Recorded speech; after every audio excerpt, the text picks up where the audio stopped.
All right, everybody, we're back with a brand new episode of Take Aim.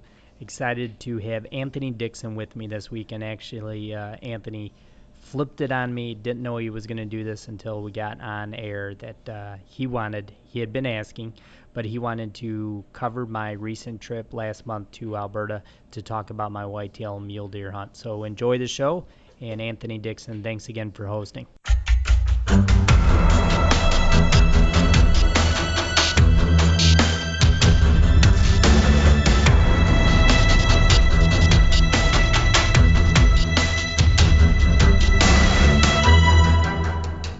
Take Aim Outdoors. This is episode 155. I am your guest today, Anthony Dixon, and the host of the show. I've got a great guest here today, Brandon Hammond. You guys definitely know who I'm talking about.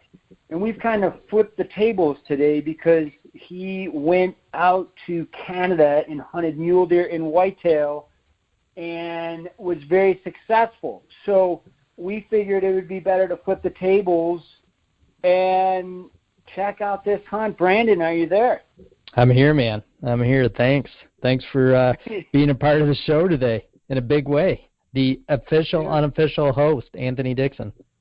We are so happy to have you aboard today, man. I can't tell you. I mean, we've had just this flood of people in response to this show wanting to know about this Canada hunt. So let's get started. Let's do that. All right. My first question for you is, obviously this is your first trip. Right. Correct. And you have to have a guide in Canada. That's right. Alberta. Alberta. That's right. Legally. Yes, legally. Did you have to change your setup? That's what I want to know. Archery-wise, did I change anything before whitetail mule deer? Correct. No, I did not. I guess I take that back, Anthony. If anything, I actually had cranked up the poundage a little bit so I could safely, shoot at 55 yards, 60 yards max. I told you yesterday I don't, being in Michigan, just yards, backyards, and not having an outdoor range to shoot at. 55 yards is pretty much my max to where I can shoot and practice. I cranked up the poundage to just a hair short of 75 pounds. I'm 74.5 pounds, and that would be the only difference is I had cranked up the poundage. Are you using a slider sight or a fixed pin? Slider sight, single pin. So I had sighted in and then basically set, as you know, you set your sight tape accordingly to, where you sight in at. Yep. Arrow weight? 396 grain arrow. That would be a 100 grain broadhead. So okay. Shooting the new G5 dead meats, as I told you yesterday, phenomenal broadhead. They come with these ballistically matched field points that are the same size as your broadhead. So it gave me literally a ton of confidence, a confidence I've never had before, because I'm one of those guys that just, sadly, I'm too cheap. I don't want to ruin my broadheads. That I usually don't practice with them, and that's kind of scary to say.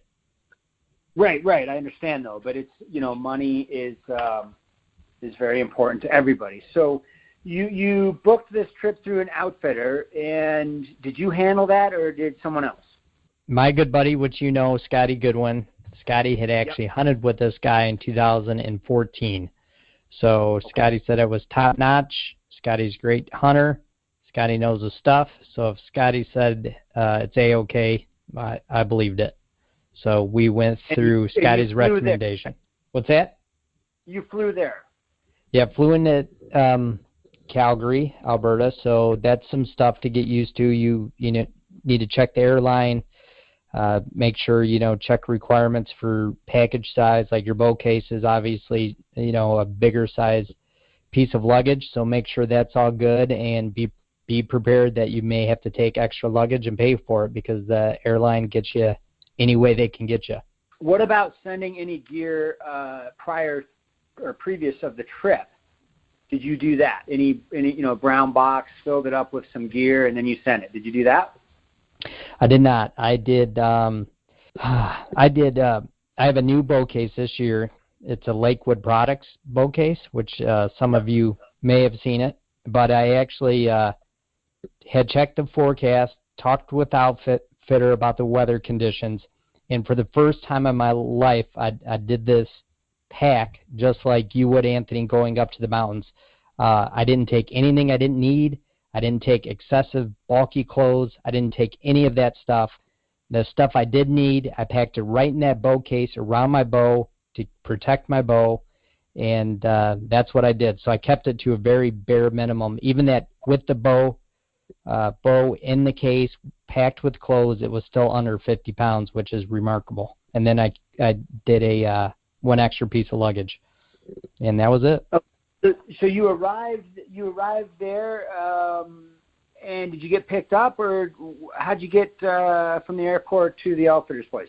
So Frank the outfitter had actually we got lucky that he had clients to take back to the airport, so he actually hung around Calgary long enough to pick us up. So that was a huge help. Otherwise, which is not that big of a deal, they do have rental cars right in that airport at Calgary.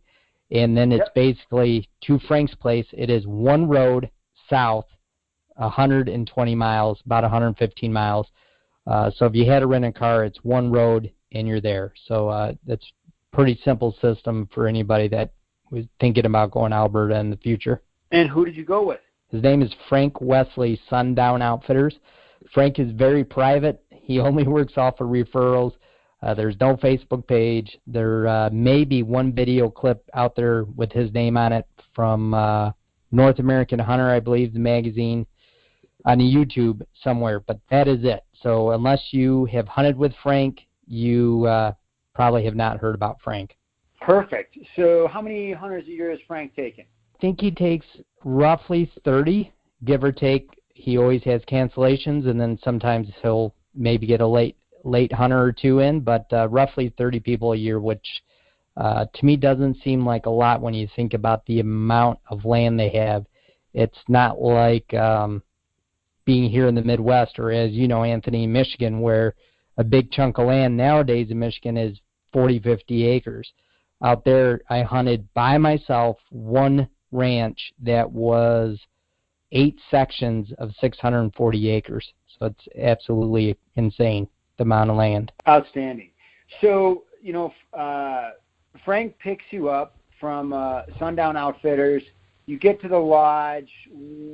You unpack. What kind of food were you eating? Man, the food was so nice.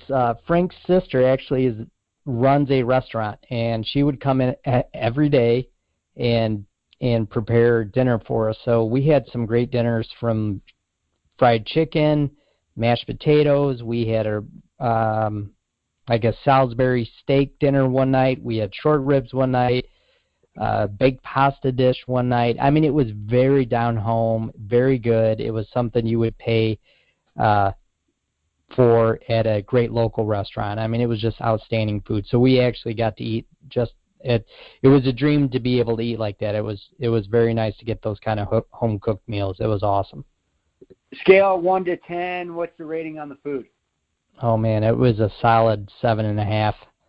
And I'm just saying that because occasionally there's always a dish somebody's not going to like, and that's not, a knock on her or anything. But yeah, solid 7.5 to 8. It was very good home cooked meals. Did you have good vegetables? Not too many carbs? What's going on?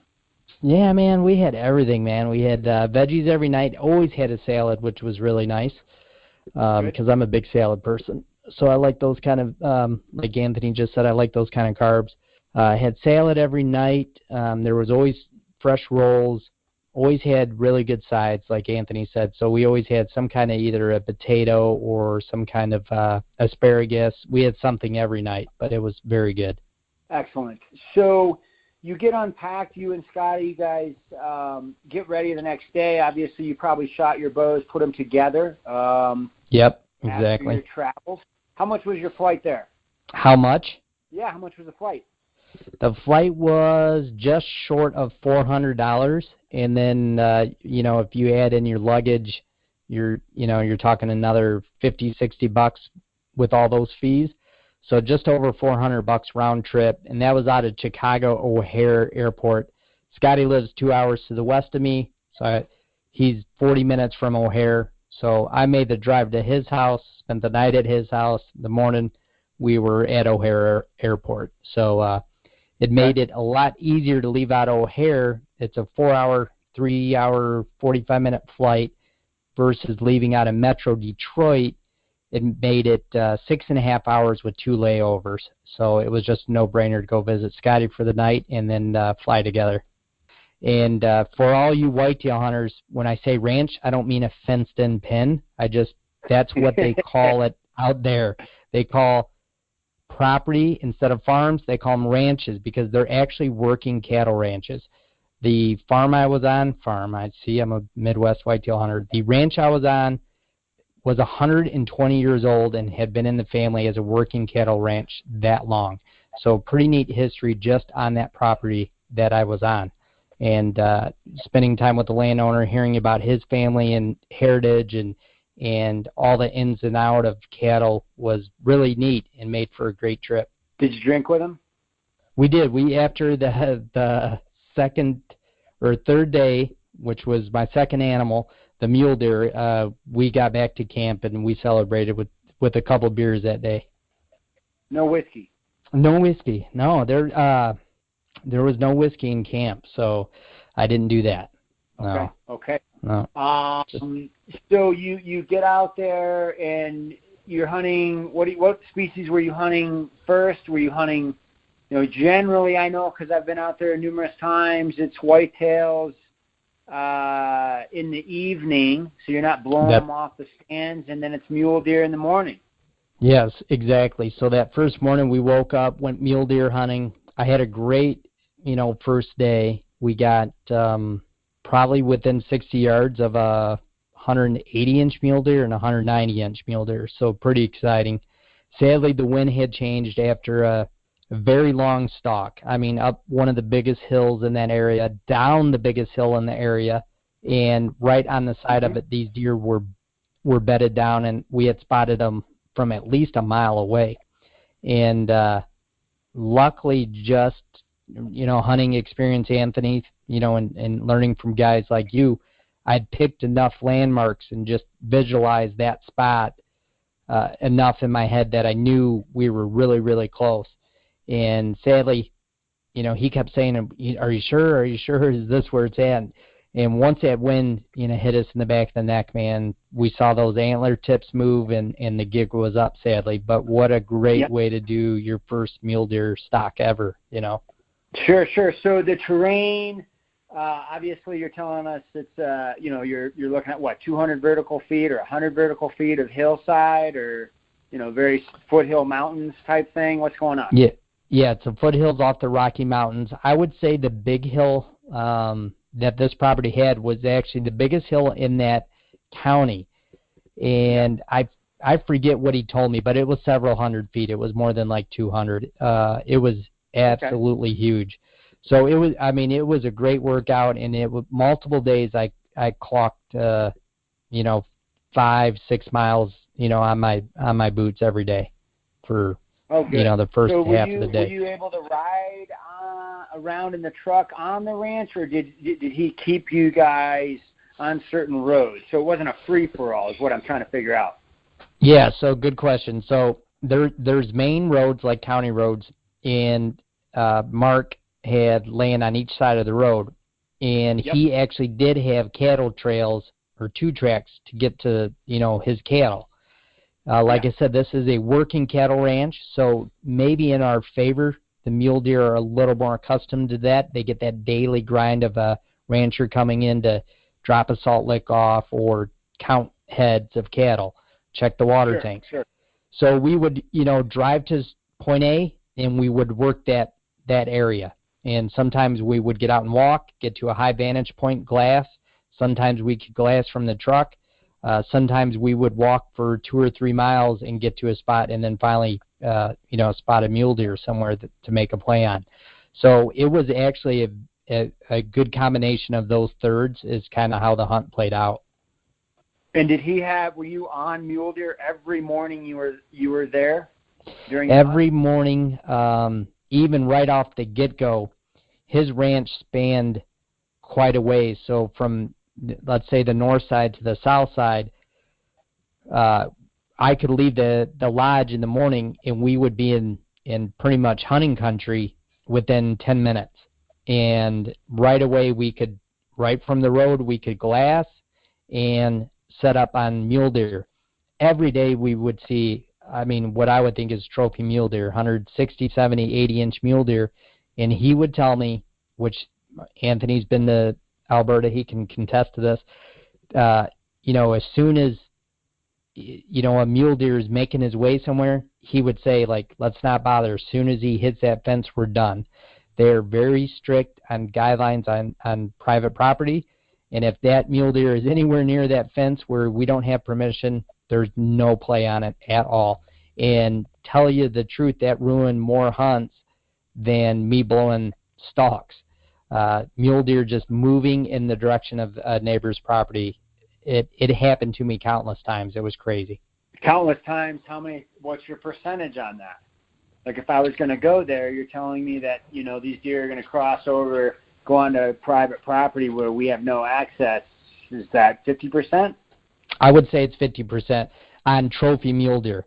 So, but is that really a bad number when you're thinking of the fact that 50% of the time, those are trophies? That's potential that a mule deer may not do that. He may bed down in one of these fields in a coulee somewhere before he gets to that fence row. So I think it was just part of the hunt, part of the experience, that you have to take that chance. And even if it's an hour in the morning to watch that deer, you got to do it, because some of these deer, man, I'm telling you, I don't think you can go to many places and see as many 170 and 180 class mule deer as I saw in a few days. Now, when these deer are making this way, did you guys ever try to cut them off the next day? Yes, we did that. Okay, so you were trying to formulate plans to combat them leaving and going over to this private land. And when you were doing that, obviously you're getting up earlier. Were they always moving into the wind, or they knew that was a safe zone, so they would go with the wind to the back or quarter the wind? A little bit of both. Sometimes they did stuff that didn't make sense to me. I would assume they know what they're doing, obviously, but a lot of it was, I believe, them getting to safe zones or safe bedding areas because they know it's safe. And sometimes it was regardless of the wind. It was just they want to get to the bedding area and then make that choice up which way they're going to lay and bed down based on the wind. But some days they would walk back and just herds, or 5 or 6, sometimes 10 mule deer in a group would walk back to a certain area they were going to end up bedding in. So it was a little bit of both. One morning we had a really great play on a really great he had massive backs and forks. So that right off his, what do you call that, Anthony? You're the mule deer expert. You've got your main beams, and then you've got your G1s. Those are coming off the main beams approximately 2 inches off the base, and then you've got your G2. So it's G2s. G3 splits off of the G2. Okay, so his 2s and 3s were super massive. Not a real wide mule deer, maybe 20 inches, 18 to 20. But his mass put him in that upper 170s, maybe close to 180. And he came out of that bedding area that I'm describing right now, and actually ran across the street, ran into a very small thicket just in the corner piece of a property, in between 2 fence rows, in between 2 roads. A corner fence road that touches 2 roads. And he just sat in there. I have no clue, what bumped him or why he went running that way. But he went in there, and we saw him. He didn't come out. So we got the wind in our favor, made the big loop around. It was probably a mile by the time I got to walk all the way, 70 degrees behind him from, each way to keep that wind in my favor, and got to about 55 yards, and the gig was up. He had seen us basically crawling. And sadly, let me back up a little bit, but I've spent several different angles on that stalk trying to glass him, and we could not. So the last option was to go around the front side of that little thicket he was in, and when we did that, he ended up catching us, crawling. Now, were you? I got to interrupt you. Were you with Frank, or was Frank watching from the car, and you were making your stalk on this deer from a couple hundred yards away? So actually, that time I was with Mark, the landowner. Okay. So when the gig was up, so to speak, Mark said, "Let me stay here. I'm gonna watch him, crawl back out, and see if he can go back the other way." So I crawled back out, went around the 2 roads again, came in the backside. And right when I got to crawl through the fence, that mule deer stood up and just had gotten nervous looking at Mark for the past 20 minutes while I looped back around, stood up, bounded off, went about 80 yards and walked away. So nonetheless, just a cool hunt, and just it's crazy how stuff unfolds out there. Sure. Great. So you hunted with the landowner. Were you ever with Frank or no? So that first day that I went up the big hill and down the big hill, I ended up, Mark had something to do. He had to go to Calgary. So Frank picked me up. We made that stalk, came out, and Frank goes, "Hey, look at that bear." And one of the cool things is, Anthony, Alberta, like everything's in season there, like everything. And he goes, "You want to shoot a brown bear?" Well, I mean, this this black bear, he was a golden brown color phase. He was running right at us. He runs right by us. He ends up in a thicket 300 yards away, and Frank was like, "You want to kill him? I'll send you to go get a tag, and I'll sit here and make sure he doesn't come out of this thicket. Keep glass on him." And it was one of those I had a ultimatum, a little dilemma. I wanted to get in the whitetail stand. It was now 3 o'clock in the afternoon. I didn't have much time. So I passed on that opportunity for that bear because I was like, man, it's not the right time. I wasn't prepared for this. You're throwing me a curveball. I said, let's go get in the whitetail stand. So luckily I did, because that was actually the evening I ended up shooting my whitetail. So every morning or every evening you were going into the whitetail stand, and were you seeing bucks every day? It was really neat. Those whitetail, they don't get a ton of the local bow hunting pressure. They get none whatsoever. So it was really neat. I mean, at first sit and stand, man, I ended up getting to see like 15, and 7 of those were bucks. So it was really unique. Not a one looked up. Anthony, you're from Michigan. I'm from Michigan. What do deer do here? Oh, yeah, they look up. They look up constantly. Drive you crazy. Yes, you can't even breathe here. And not a deer looked at me. I mean, they didn't have a clue, and it was actually just super neat watching the deer actually be super natural. And that's not something Michigan deer do. They weren't on defense 24/7, even though they are. We know they are, but they were just doing deer things, and it was really cool because they were coming to a certain area to feed, and that was right in the area I was in, and so you were ambushing them to and from bedding to feeding. To feed, exactly. So okay, but you were it was just cool to spend that much time with whitetail, because in Michigan, like this morning I hunted, it's 30 seconds, you see deer, and they're on their way to go bed somewhere. So were you on a food plot or no? No, not a food plot. Just a natural. There was CRP that had clover in it, but it was just like a natural thing, and they would just go in there and pluck clover like crazy. And so I got to back up. So when you're hunting these mule deer, none of these pastures where these deer had cows in them. This particular one did not. The one that bedded right next to the corner of the road. The rest of them, they all shared property with cows. Yes. Wow. Mm-hmm. That can go either way on you out there. That can be a problem more than not, but it doesn't sound like it was. So good on you guys for not having any problems with the cows. What was that? One thing I will say, Anthony, let me touch on that real quick. One thing I did see is majority of the cows that I came in contact with or got to see, they were at the bottom of the foothills. They did not go up any of the coulees. They did not spend any time on top of the hills. So I think there was just a good separation between the two, if that makes sense. They just stayed by fence or not by fence?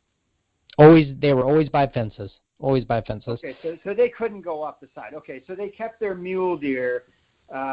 Sundown Outfitters keeps their mule deer and their cows separated.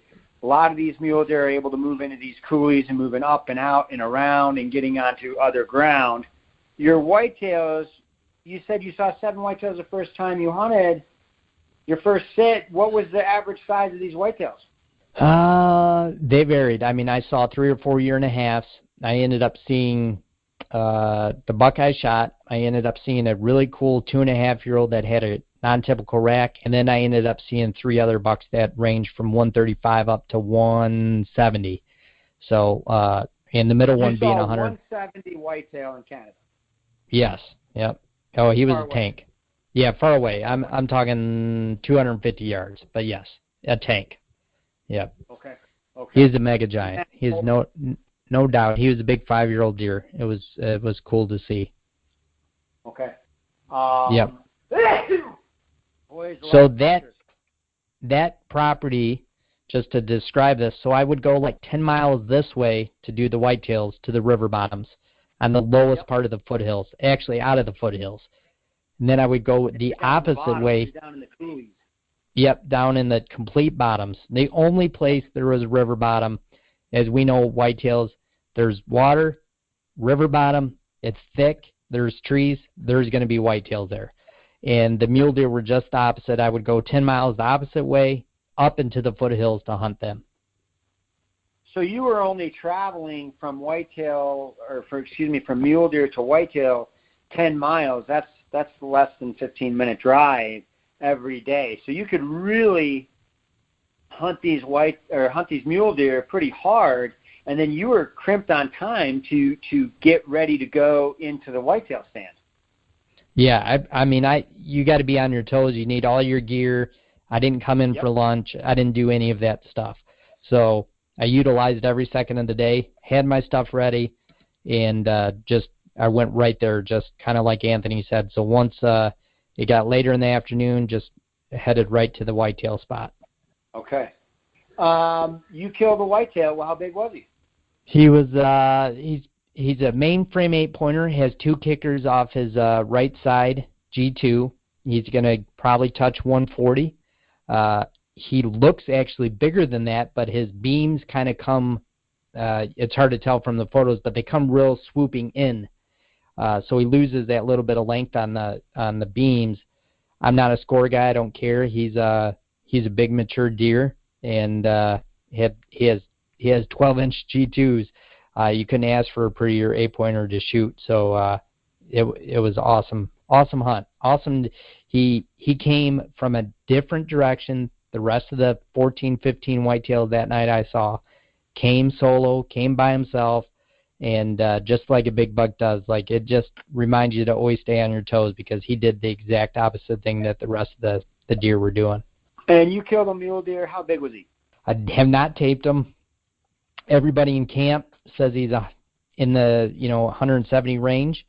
He's 7 by 5, so he had 12 scoreable points.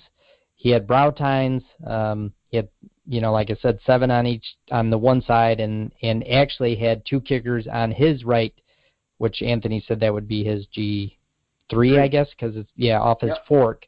But super unique to go on the same hunt and shoot deer that actually 2 deer, a mule deer and a whitetail, that have kickers off their right side.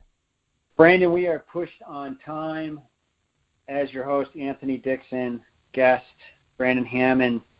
Let's go through this real quick. We had food. 1 out of 10 was a 7. To and from hunting mule deer in the morning, whitetails in the evening, 10 minutes. Got to be packed and ready. You used your time very wisely, it sounds like. Biggest whitetail you saw was 170. Biggest mule deer, 190. Sundown Outfitters, to me, sounds like you got a 4-star out of this. Oh, absolutely. I would recommend Frank to anybody, and I would go back in a heartbeat. Knowing what I know now and the amount of animals you get to see daily, even just driving to and from, I would see 100 mule deer a day. I mean, 100. That's not an exaggeration. So based on that alone, just getting to see those kind of animals, I'd be back in a heartbeat. Sounds good. Brandon, thank you very much for being our guest today on Take Aim Outdoors. This was episode 155. I'm Anthony Dixon. Have a great day. Thank you, Anthony. And as always, everybody, this show was powered by our friends at Enforcer Ozone. Make sure you check them out. Eliminate your odor footprint before you even leave the house out into the field. EnforcerOzone.com.